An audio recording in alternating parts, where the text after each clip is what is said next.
A state of tension prevailed around the base today as Amberley's Orange Force continued their baiting tactics. The Orange Force consists of all aircraft stationed at Amberley and the United States Air Force's F-4 Phantoms. Williamtown's Blue Force includes all Williamtown aircraft, the American F-15s and Australian and American Army Air Defence units. Today, Williamtown Air Force Base has survived at least one raid by the enemy. Onlookers have gathered throughout the day around the base perimeter, although inside the base everybody's operating under tight security. Restricted areas are many and outsiders are not allowed in. This afternoon, however, all political solutions failed and war was declared when hostile aircraft bombed the base. The exercise continues until Sunday.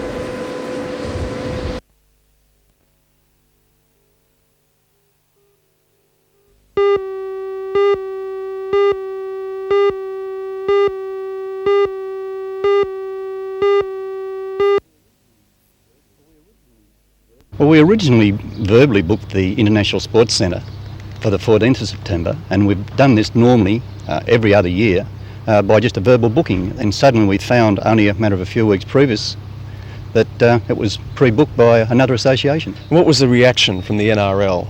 Well, the NRL then told us that we could not play our games within a certain area of the International Sports Centre because on the weekend that we had then decided to play, which was the 7th of September, the juniors were playing football. They had their grand finals and they did not want to clash.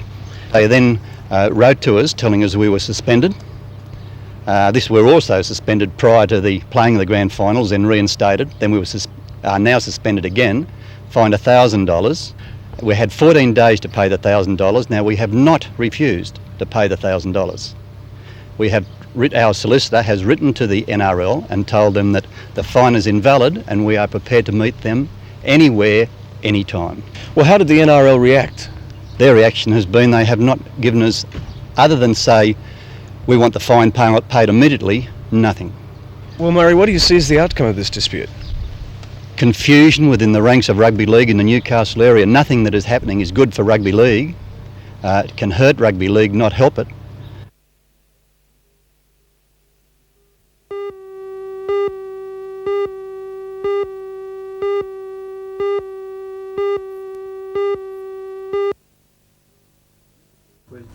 A group of interested people in the sport of croquet met at the National Park Bowling Club last night to begin plans for the formation of a new club in Newcastle.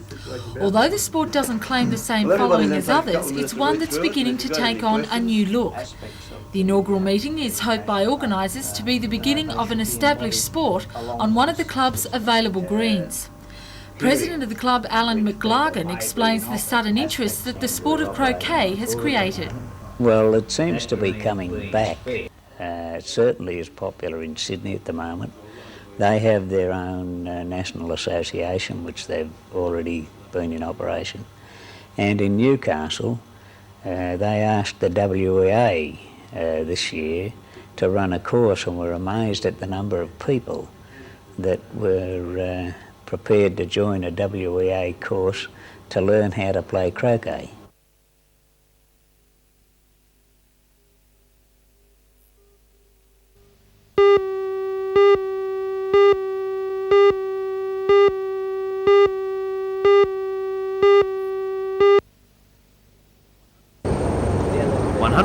Competitors have taken part in this week's events. District Park is more and more taking its place as the state's premier tournament venue with 26 synthetic grass courts. 2 local girls made it through to today's finals. In the under-14s, Samantha Hewitt from Sydney defeated Jane Taylor of Maitland 6-2, 6-2. Jane's one of our rising young tennis players.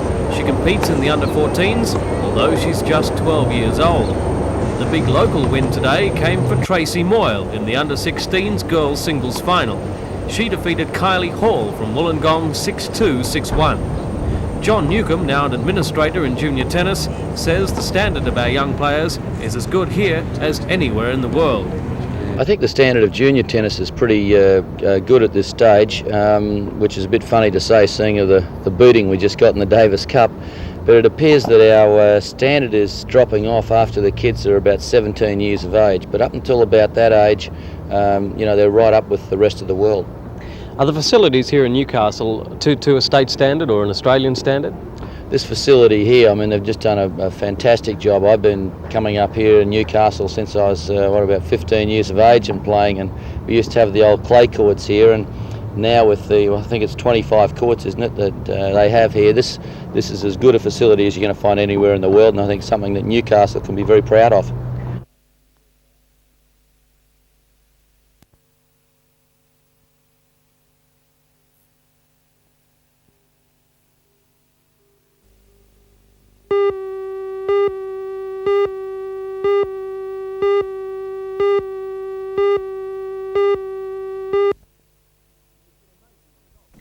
It's an amazing result. After more than 1,000 kilometres of racing down our east coast, only a whisker separates a number of contenders for the overall winner's spot going into the final day. Before today's stage 11 from Foster Tuncurry to Stockton, Swiss rider Thomas Wegmuller was leading the way, just 1 second ahead of lanky Dutchman Ed Shearer. While today's stage was not the Classic's longest, it was undoubtedly the toughest. It promised to sort the field out, and that's exactly what happened. By the time they emerged from Raymond Terrace, a breakaway group of 3 riders, including Victoria's Steve Fairless, had established a handy lead over the bunch. When they reached the finishing stretch at Stockton, the breakaways had been joined by lanky Dutchman Ed Shearer, who was making his run for the lead. The Dutchman finished 3rd in the stage behind Fairless and fellow Dutchman Jan Simmons, but his efforts paid off, and he became the first Dutchman to lead the Classic, capturing a 9-second overall lead.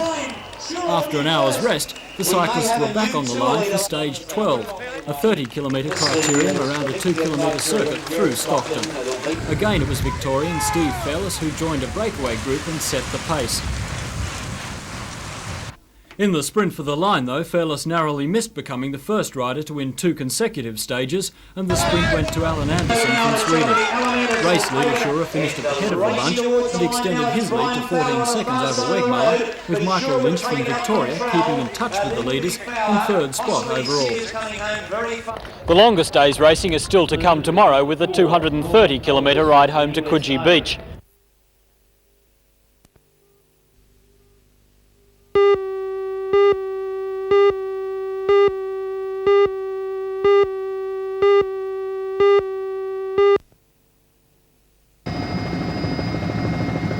This was the scene over many areas of the valley yesterday. Heavy falls caused the Patterson River to swell and break its banks, filling low-lying paddocks with water and leaving this homestead stranded on a flood-made island. The Patterson to Dungog Road was closed, near the township it disappears underwater. At the Williams River near Dungog, the stream is fast flowing, carrying with it tons of debris. In Dungog, backyards suddenly turned to mud, and the local bus company had 6 of its vehicles in water up to window level. This group of horses waded in what was once a paddock. Farmers are going to desperate lengths to save their cattle, many are calving at the moment. The rail line between Dungog and Stroud Road was cut in a number of places as the water washed away footings and sleepers. Although the rain is forecast to gradually ease, more local flooding is expected because of the amount of water which has already fallen in catchment areas.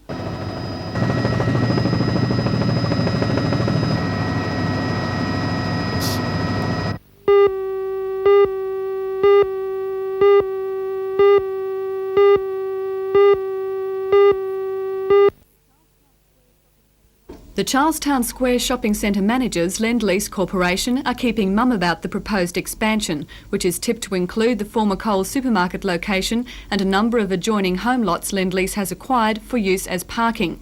Lake Macquarie City Council has not yet received an official development application, but Lend-Lease says some announcement will be forthcoming within the next couple of weeks. However, reports that Grace Brothers is to be a major tenant were hotly denied today by Group Managing Director John Herman from Grace Brothers Centre Office in Sydney. Mr Herman said Grace Brothers has for some time been considering establishing a full-line department store in the Newcastle region, but that Charlestown Square is only one of a number of locations being considered. Mr Herman said financial arrangements have not been discussed with Lend-Lease and described the possibility of a Grace Brothers store going in at Charlestown at this stage as pie in the sky.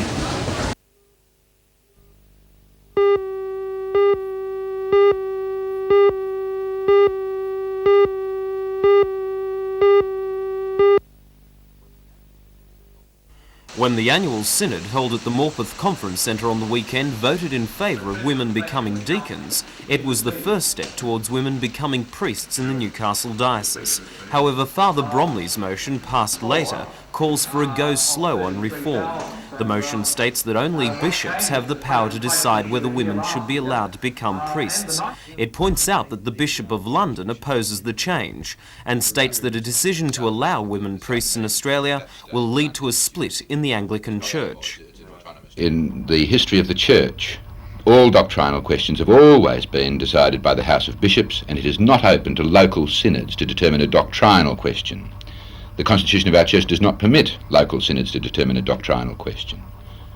So your resolution is really asking the bishops of the Anglican Church in the world to make those decisions and make them soon? Yes, the resolution calls on the bishops of the world to get together, get their act together and reach a common mind, which is a reflection of the mind of Christ. And if the bishops don't do that, what are the dangers to the Anglican Church worldwide? Well, the dangers are that it will come apart, that there'll be schisms and splits right across the world.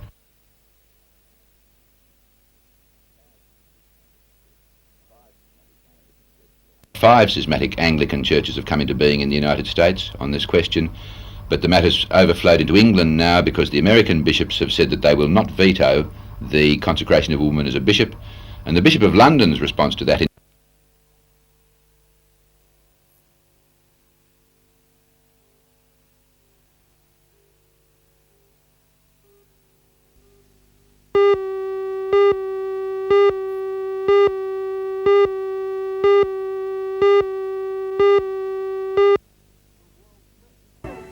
The world's best en masse are coming.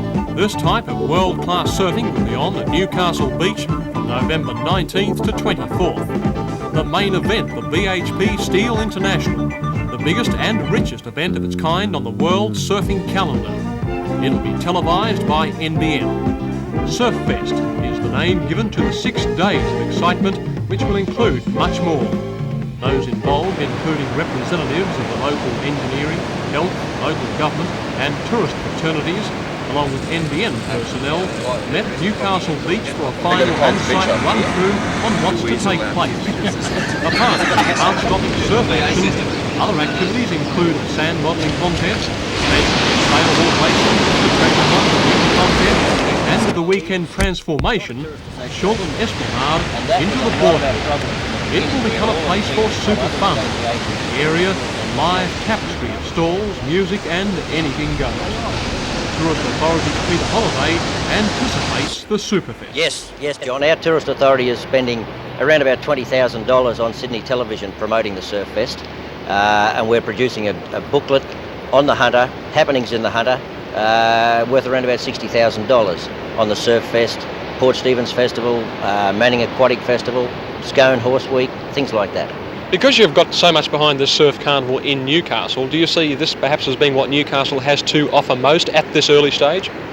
It's a very good beginning, yes. It's an excellent beginning.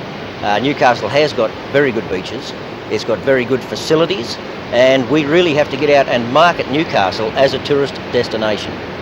And you're confident that your response...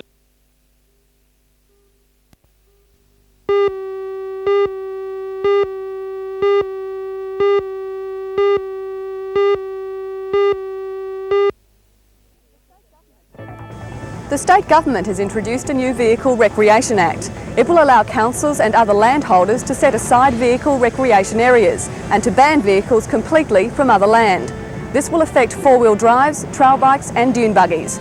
I'm Helen Hughes. I'll have a full report on the new Act in NBN's Hour of News tonight at 6.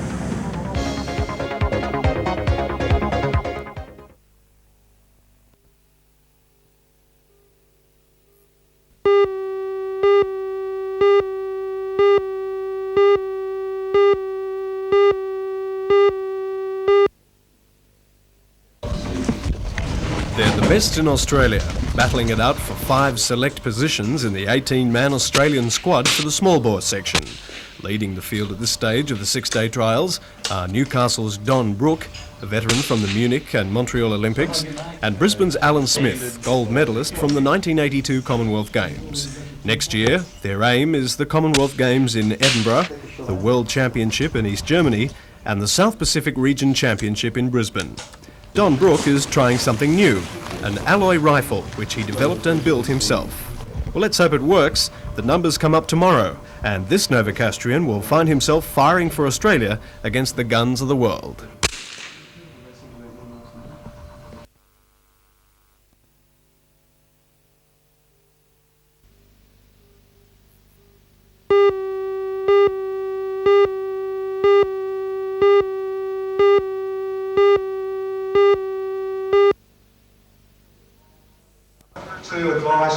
About 120 people were on hand at the Beresfield Bowling Club last night to hear the arguments of the Ironbark Protest Committee against the planned mine.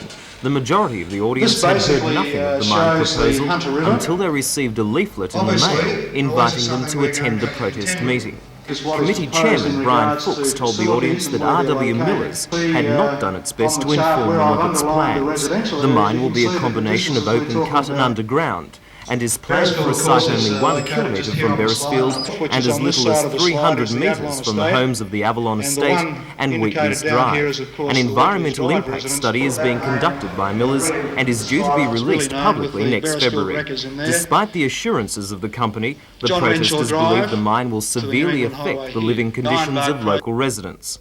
Well, I can foresee there'll be a dust problem from both the blasting and also the coal stockpiles, which are going to be over near the washery while they're being prepared to be transported to the loaders in Port Newcastle. We'll have a problem with 24-hour-a-day, 5-day-a-week operation in terms of noise generally. There's the problem of, I believe, a deterioration in the environment and therefore a lowering of living standards because of the industry. The committee now plans to send petitions of protest to local members and the state government.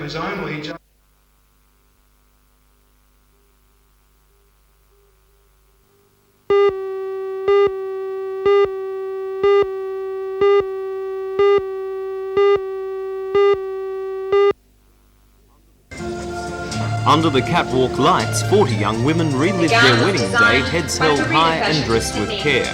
The second annual Bride of the Year contest attracted 40 entries, all of whom had been married within the last year. The contest was organised by the Hunter Valley Cancer Appeal Committee as a fundraising exercise. Compared by NBN's telethon organiser Ricky Blackwell, the show attracted 450 people. The audience was asked to vote for their favourite bride, judged on personality, deportment, gown and all other aspects of being a bride. The audience favourite was Deborah Forbes, while the Bride of the Year, picked by a panel of 5 judges, was Vivian Cattermore. The winners received a wide variety of prizes from local business houses, and the all-round success of the contest seems likely to ensure its repeat next year.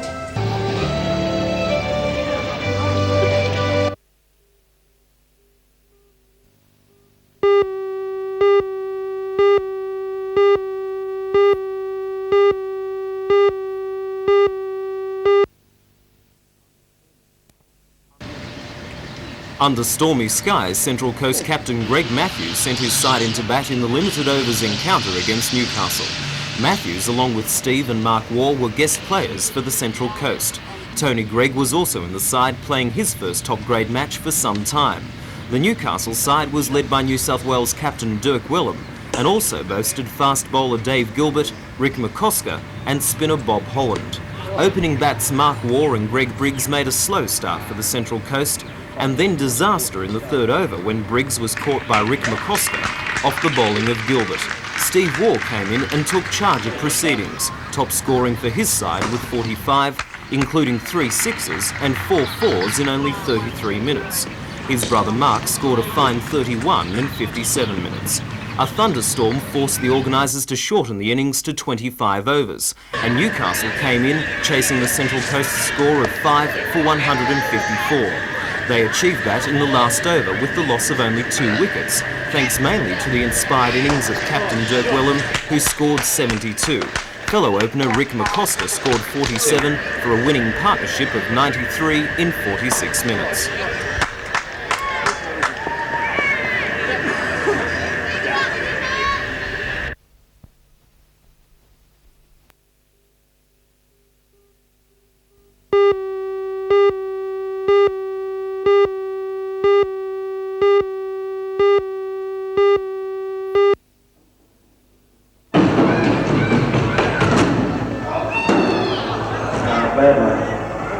In tonight's NBN News, we bring you some spectacular vision of the first indoor pole vaulting exhibition held in Australia.